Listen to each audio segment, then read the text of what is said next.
Hello again, everybody, and welcome back to another Miniature Adventures episode. Today, what I'm going to do is I'm going to try something different. So I did a kind of kit bash in episode 1 of just 4 figures that I picked out. Technically, those were picked at random, but that didn't work out 100% the way I wanted it to. The kit bash. The previous kit bash with the booster bash, as I call it, that turned out really well. I think the figurine, even before it was primered, worked out really well. It looked great. You know, the identity we came up with them, the characterization we came up with them. I don't know, however you want to call it, the story, whatever. I think that ended up really good as well.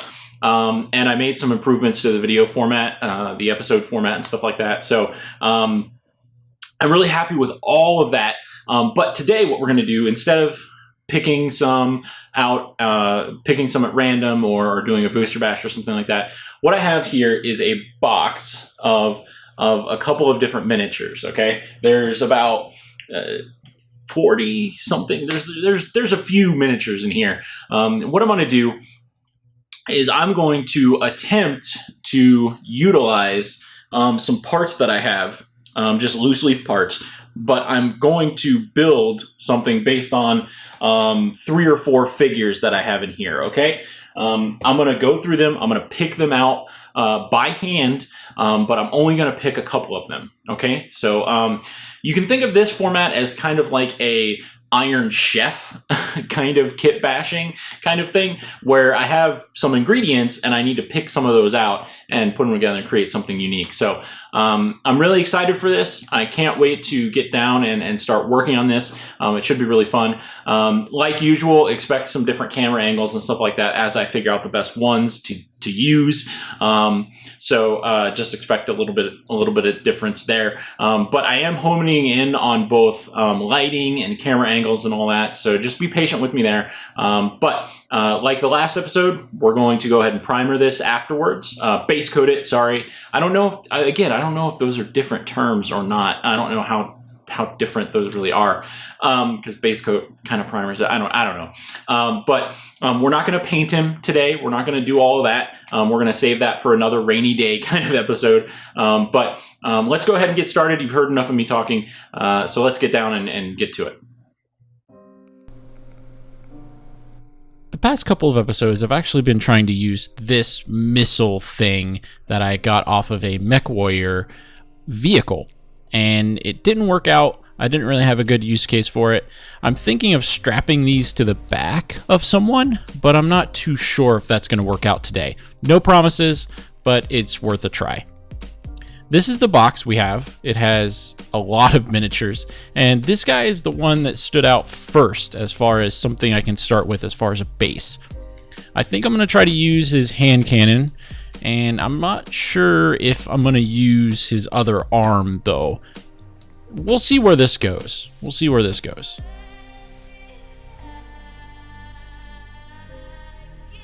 I'm trying to show you what his name is and stuff like that, but it didn't work out too well. So this Iron Man, I think it is. This Iron Man, I think, might be good for a couple of things, but it's, you know, it's a toss-up. He looks pretty well put together, so it might be hard to remove some of the limbs. So that's 2. That's 2 we have. I like the cape on this one. The sword's pretty awesome too. And you know what? The head is actually pretty cool as well. Let's see if this guy is going to work.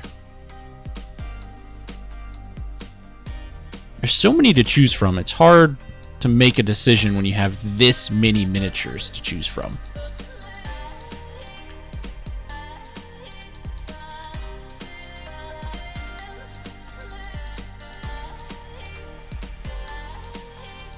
I noticed that there's a couple of repeats, but you know what?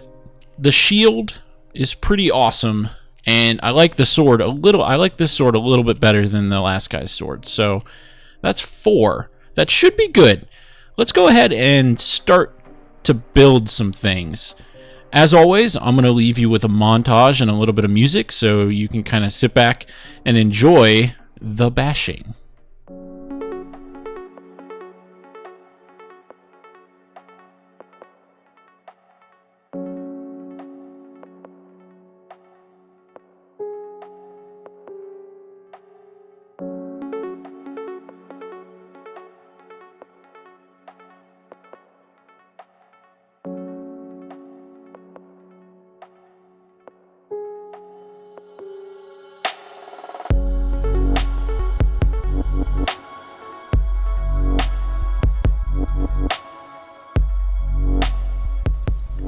So I'm slightly disappointed I didn't actually use the missiles I was trying to use on this guy, but it still turned out really awesome. He's got an arm cannon, swords, a shield. It's like Mega Man meets some sort of knight or something. It's pretty freaking awesome. Now what we have to do is we have to go ahead and primer him. So, or base coat him, I should say. So let's go ahead and get started with that. Yes, I did end up trying to paint him on a stick, and I also tried to paint him using some sort of alligator clippy thing that I had laying around. Neither one of them worked very well, and I will not be using them in the future.